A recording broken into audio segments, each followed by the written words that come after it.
So this is a presentation about cardiovascular and pulmonary clinical specialists, also known as CCS. This is a specialty of physical therapy that deals with the heart and the lungs specifically.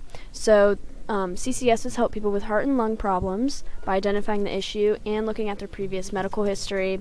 The goal of this type of specialty is to help teach people on how to manage their heart and lung issues so that they can live longer and live full lives. And they work with patients with all types of problems, ranging from asthma, chronic obstructive pulmonary disease, heart attacks, and a lot more, breathing problems, heart palpitations, anything like that.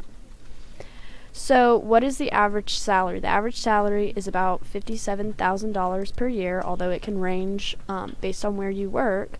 So CCSs typically work in hospitals or intensive care units, and again, your salary can range based on what the hospital chooses to pay you.